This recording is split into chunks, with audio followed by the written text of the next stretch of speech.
welcome back to my channel. I'm Jackie, for those of you who are tuning in for the first time, and today I have my boyfriend Vlad, and today we are going to be talking about the new GoPro Hero 7 Black. This one right here. So the reason why I asked my boyfriend to be here for this video is because, as you guys can see, he knows quite a lot about cameras. So yeah, I'm a bit of a photophile. I don't know if that's an actual term, but I'm definitely into cameras. It's one of my biggest hobbies and I love them and I love taking pictures. And so we have a lot of stuff, as you can see, all kinds of different cameras and gimbals and all kinds of stuff. So I have a bit of knowledge on this kind of thing, so I can give a decent perspective, I think. Yeah. Alright, so let's jump right in. We're also going to be showing you some footage as well. Talking about some of the new features that GoPro has put on this camera and that kind of thing, and why I guess I decided to pull the trigger on it. Alright, so I'm just going to ask you a few questions just because I have no idea. I know nothing about the GoPro.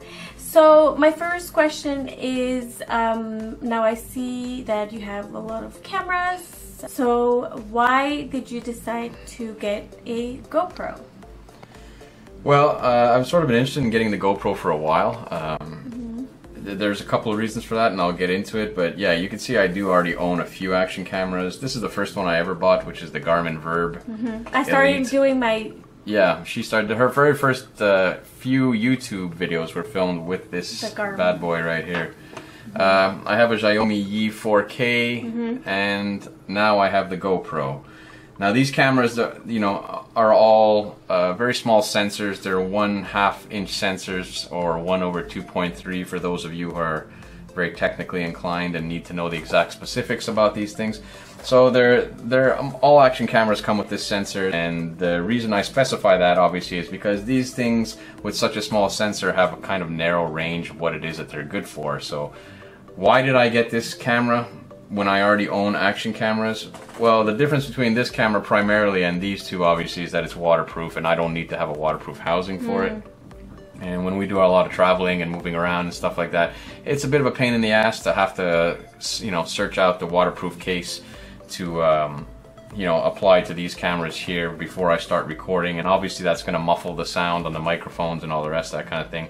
And we had a bad experience, or at least I personally had a bad experience scuba diving recently with this one. This is actually a new one because I've ruined one, as a matter of fact. Because the waterproof housing leaked, and that was in the ocean, which is the worst kind of water that you could possibly get on a camera.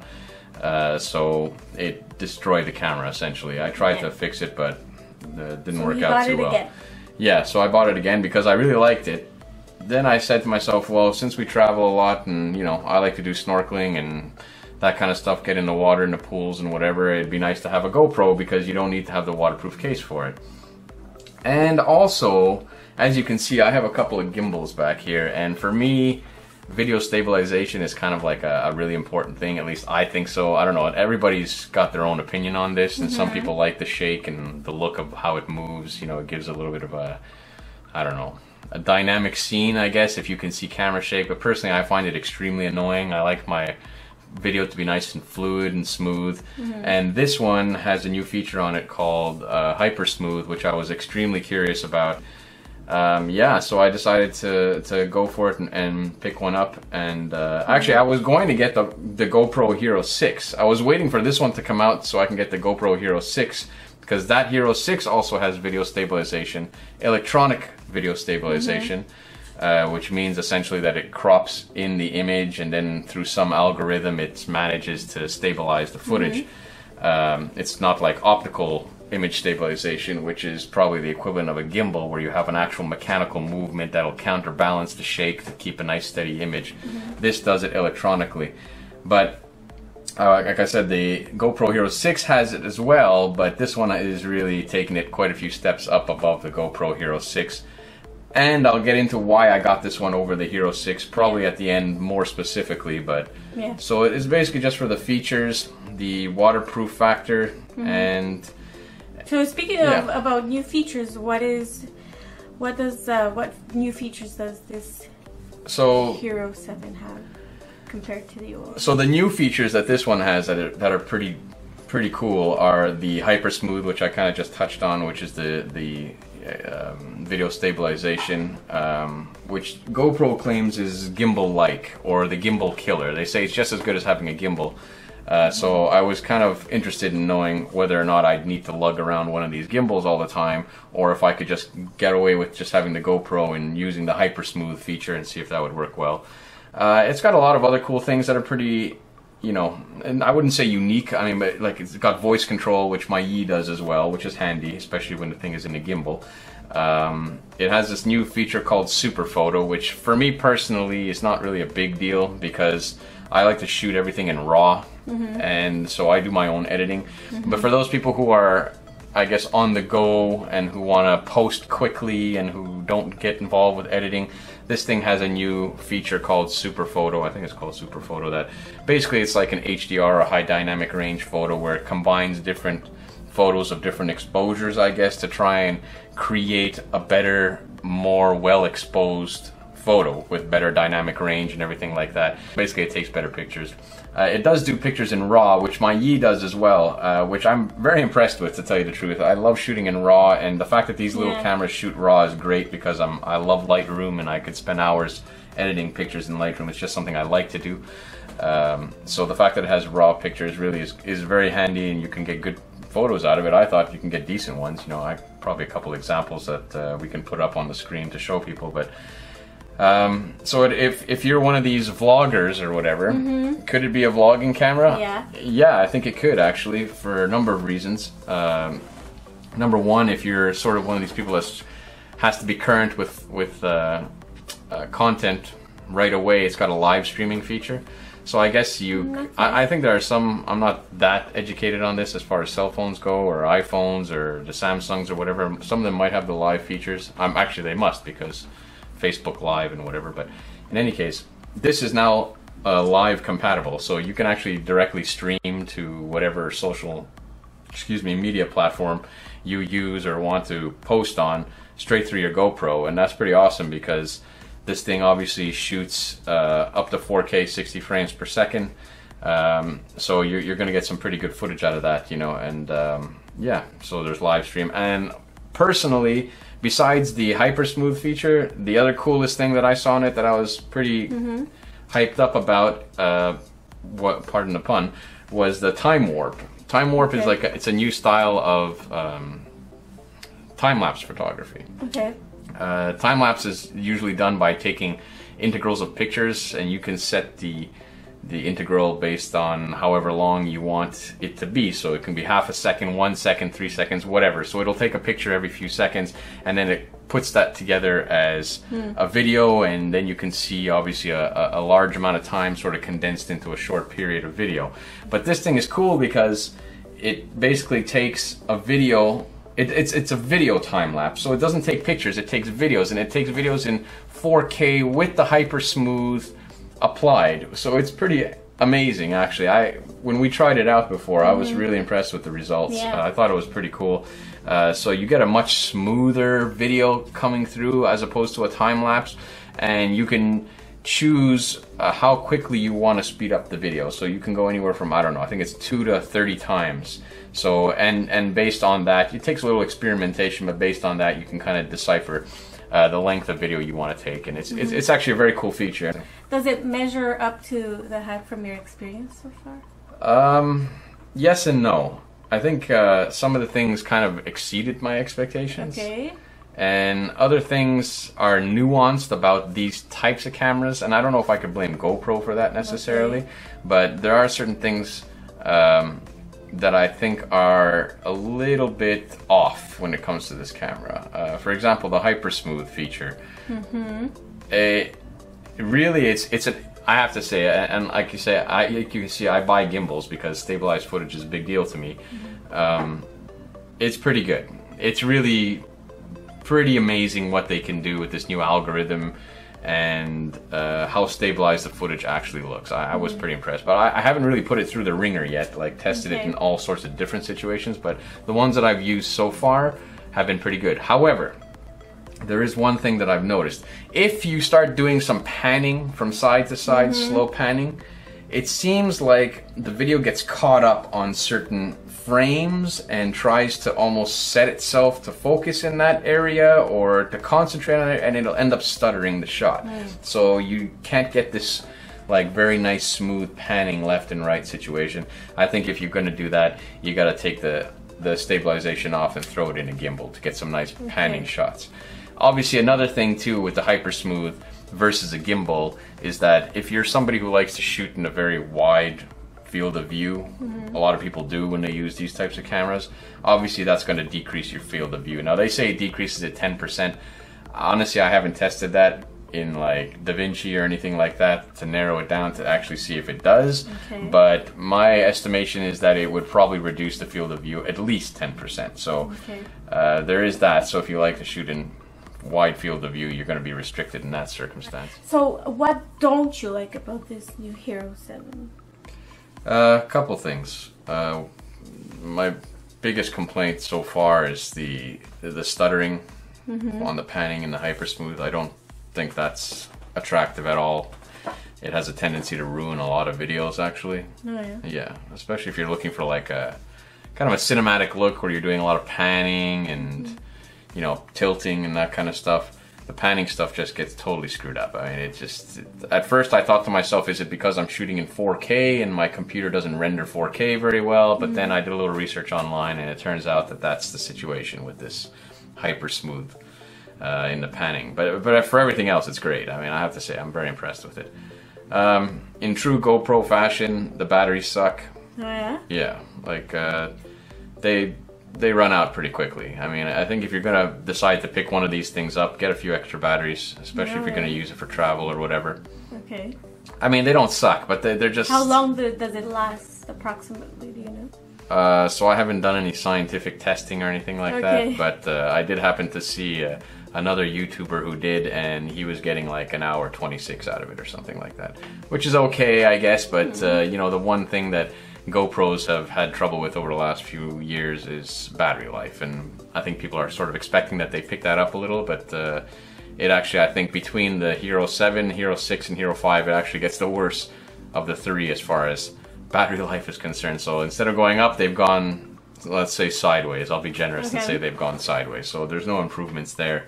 How about the size and the weight? Do you think it's... Yeah, I mean, it's like an action camera. I mean, these things are... That's one of the reasons I love these things, you know? They're both about the same. Yeah, they're about the same. I think the Yi is a little bit lighter. You know, the portability of these action cameras is fantastic. I mean, these things are amazing, really. I love traveling with these. They're super handy to have. They're super... you can literally use whatever tripod you... Yeah, the weight is not a problem. You could stick this in your pocket, no problem.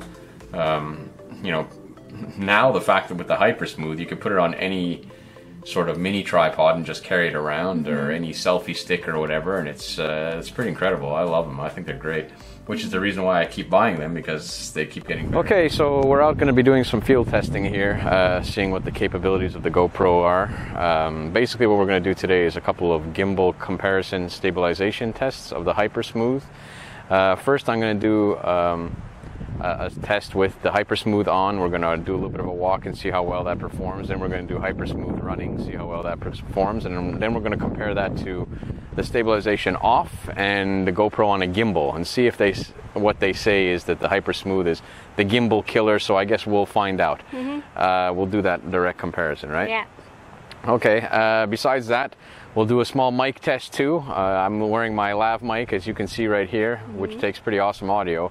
I'm also talking obviously right now to the GoPro, so we can see, as you can see right now, this is what the GoPro sounds like versus this is what the lav mic sounds like, but this isn't really a test for the lav mic, it's a test for the GoPro microphones.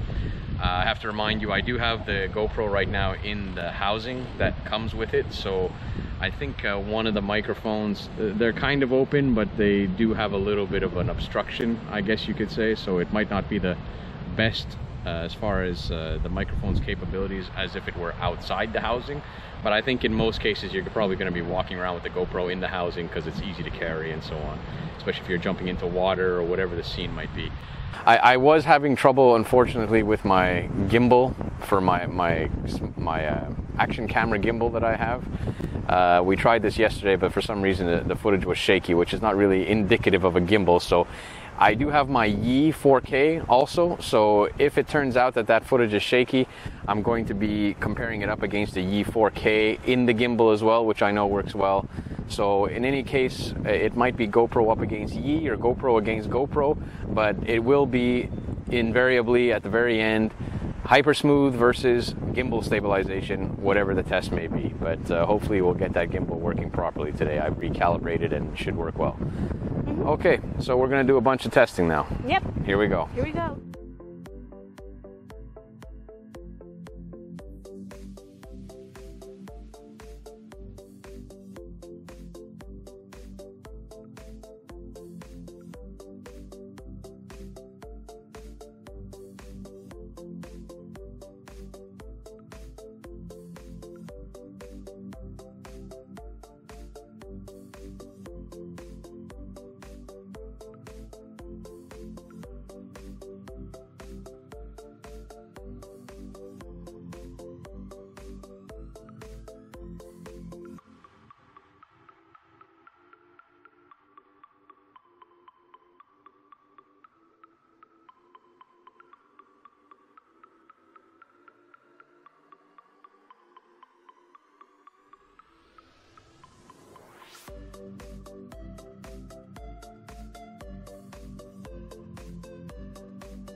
Okay, well, needless to say, running in South Florida in the heat, doing field tests is so hot. Yeah, it's exhaustive work, even if you don't run very far or very fast. Carrying camera equipment's a pain in the arse. Yeah. Anyhow, we had a bit of technical difficulty, unfortunately, with my gimbal, which is annoying. I guess that's a point for GoPro right off the bat. But I'm going to hopefully get to the bottom of that and figure that out. But, like I said before, I did bring my Yi 4K with my gimbal set up to do as backup, which we did get, and that footage looks to be pretty good. So we're going to compare that stabilized footage versus the GoPro Hypersmooth, and I guess we'll make our assessments, and you guys can make your judgments too. See whether or not you think it is the gimbal killer, whether it is just as good, if not maybe even a little better than the gimbal, who knows. From the onset, I don't think it's better, but it might be as good. It was pretty impressive, actually. Anyhow, back to the studio, right? Yep. Okay, so overall, would you recommend this? And to whom would you recommend it? Yeah, it's. I think it passes the test. You know, Yeah. If you're in the market for a GoPro or an action camera or something like that, would I recommend it over like the Yi or something? I don't know. Depends what you need it for. If you're somebody like me, like who goes in the water a lot, yeah, definitely get a GoPro, because I've had bad experience, unfortunately, with the Yi. The waterproof case failed on me, and it just ruined my camera. So, but if you don't go in the water, you know, this Yi, I got it off of eBay for $100, and this thing right now is retailing for $400. So, compare the two, is this 4 times better than this? I don't think so, to tell you the truth. I know this is the Yi 4K, and this one's already a couple of years old. They have the 4K Plus, which I think is probably more comparable to this one. And that one, I think, is even that one you can still get, and I'm not even talking on sale. You can get that one for $299, so it's still, you know, a couple $100 cheaper than this one is, or at least $100 cheaper than that one is. And I've seen that one on sale on like the Prime days and whatever, that kind of thing, for like $220. So, you know, compared to some of the competition out there, I don't know that I'd recommend it from that perspective. Yeah. I think I'd still go with the Yis personally. Yeah, because they're just so much value for the money, and the video quality of those Yis is really fantastic. Yeah. You know, I've been blown away by them, and they shoot raw pictures. If you're somebody who likes to take pictures, I wouldn't use that as my main camera, obviously, but you know, if you're stuck in a situation where you want to take a picture, it does do raw. So I mean, you can do some pretty creative things with photo editing afterwards, and that's always a bonus. If you're in the market for a GoPro and you're asking yourself, should I buy, like I was asking myself, should I buy the Hero 6 at this point, because every time something new comes out, the old one drops in price, or should I go for the Hero 7? Is it worth the extra $100? Yeah, I think it is, actually. I think I'd go with the Hero 7 over the Hero 6. And by the way, just a little tip, and to tell you the truth, I don't know if this still exists, but the biggest reason why I bought the Hero 7 was because of the price. And you're going to say to yourself, why is that? Because you just said it cost $400. And yes, that's true. It retails for $399. But when it first came out, I had my sort of eye on it. And I noticed that GoPro had a trade-up program. Basically, they were taking any camera, as long as it retailed for $100 when it was sold, essentially. And I had like I don't even know what it was, maybe about, Jesus Christ, it's old. It's got to be about 14 years old, something like that. That's crazy. It was like this old digital camera that I had sitting around that I've never used, that's more or less a glorified paperweight. And I'm like, I'll send this in. And I was ready to argue with them because they were gonna, I was sort of prepared for them to tell me, no, we're not gonna accept this camera, because I did pay for $150 for that camera when it came out in like 2006 or 2004 or whenever the hell it was that I bought it. And yeah, they took it and they gave me $100 off. So this thing cost $299, and it came with a micro SD card as well, a 32 gigabyte SanDisk Extreme, which are pretty, well, when you get to that level, they're U3, so they're capable of shooting 4K video, no problem. They have a good read and write speed, so there's no lag or anything like that, and you need one of those if you have a 4K camera. So for that price, for $299, basically they took my garbage and recycled my electronics for me. Gave me $100 off and gave me a memory card. That's awesome. That's why I got it. Because the GoPro Hero 6, by the way, still sells for $299, the last I saw. And so the Hero 7 comes in 3 iterations. There's the Hero 7 White, Hero 7 Silver, and the best one, which is the flagship, the Hero 7 Black, which is this one. And if you can get it with a trade-in program, you're getting the black for the same price as the silver. Awesome. Which is glorified Hero 7, Hero 6, I think. The silver and the 6 are pretty much the same cameras, from what I understand. I don't quote me on that, but I think that's the case. But anyways, so I got this for $299. I mean, I don't understand people who just run out to Best Buy and pay full retail price for something when... Anyways, do your research. I don't know if that still exists, but if it does, look for the trade-up program. They will accept any camera as long as it is... Even if it's smashed to bits. We can maybe put the link... Yeah, we'll see if we can fish the link out, yeah. But, so yeah, as any camera, as long as it was original retail price of at least $99.99 is what their stipulation was. Okay. So, that's so pretty yeah. cool, actually. You should look at it. Yeah, but I don't know if that was a limited time only thing. I can't promise you that it still exists. Okay, but if it does, we'll... If it does, yeah, the link will be down below. You're right. One thing that I wanted to mention that I forgot to mention before about the things I don't like about it. Okay. But I will characterize it by saying it's subjective. Because a lot of the people who use this kind of camera actually look for this feature, and that is the field of view. This thing has 3 modes. It has what's called linear, wide, and super wide. And I think or super view or something like that. Anyhow, the linear mode is the mode that you would use to sort of zoom in a little bit, narrow the field of view, and straighten up the lines, because this shoots with what's known as a fisheye lens, wide angle. Okay. So with the fisheye lens, it obviously at the borders of things, the lines are going to be curved, right? Okay. So it's obviously that's just the design of the optics of the lens in front, but it gets worse obviously the higher up you go. When you're in wide view, it's quite bent. When you're in super wide or super view, whatever it's called, it's really like it's concave, you know what I mean? The lines are really bent big time. And I actually don't like that much, to tell you the truth, so I try and shoot in linear mode as much as I can. Another thing I didn't like about it, you cannot shoot raw pictures in linear mode. That bothers me, because I have to go through a lot more editing in Lightroom to try and straighten up those lines. It's doable, but it takes a lot more editing. I should be able to shoot raw in whatever format I want. Which this one I can, the Yi, by the way. And actually one thing that I don't like the wide field of view so much that I replaced the lens on this Yi with what's called a Pix Arrow aftermarket lens. I pulled the old lens out and I put this one in. It's actually a macro lens. I could zoom in to something like millimeters away, even less. It's pretty amazing. The optics on it are even better, obviously, than the original lens too, which is very nice. But the nice thing about that one too is that I could shoot raw pictures and not worry about the distortion, because this is a very, very, very low distortion lens. It's almost non-existent, and fixing the low distortion amount that is on that lens in Lightroom is a breeze compared to this one.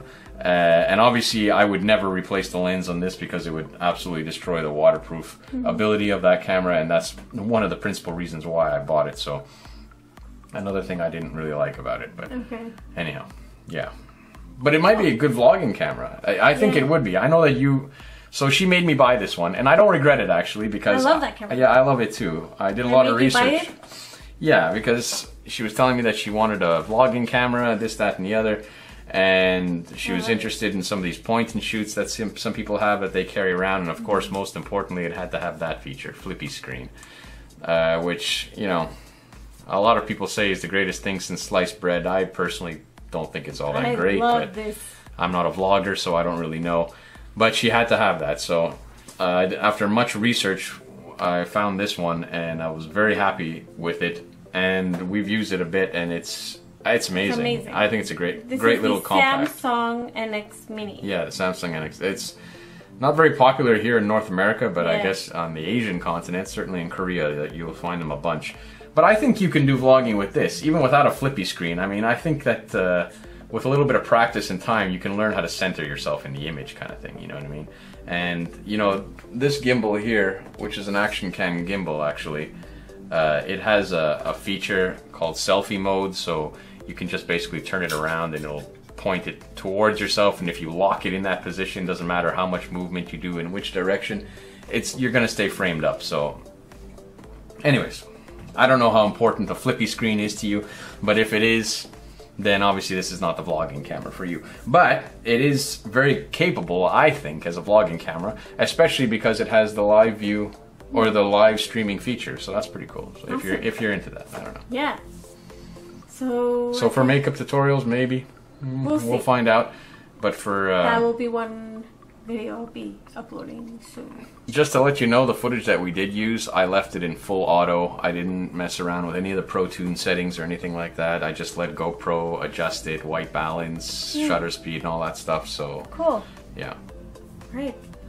All right. And it does a very nice job actually in that setting. But if I were to shoot for myself, it would be in Pro Tune full manual. Alright guys, so that leads to the end of this review. And one more thing, I know that Thanksgiving is kind of around the corner, Black Friday and that kind of stuff, so look out for some deals, guys. I mean, I don't understand people who go out and pay full price for these types of things. Never pay full price for unless you're in a pinch, whatever. Like, I'm a bit of a cheapo. Yeah. Like I said, I wouldn't, and I'm proud to say that, by the way, and I wouldn't have bought this camera if they didn't have that $100 promotion for the trade-in of some lousy old camera that I never even used anyways. That's how you do it. That's how. Yeah, for sure. That's how you do it. Yeah. So, if you guys have any more questions, please write them down in the comments below, and we're gonna be glad. Yeah, I mean, I hope I covered most of everything that I think is fairly important. If there are any questions, like she said, write in the comments below, and I guess I'll through Jackie, I'll respond. Yeah. So I hope this video was helpful. Thank you so much for watching, and as always, I will catch you guys in my next video. Mwah.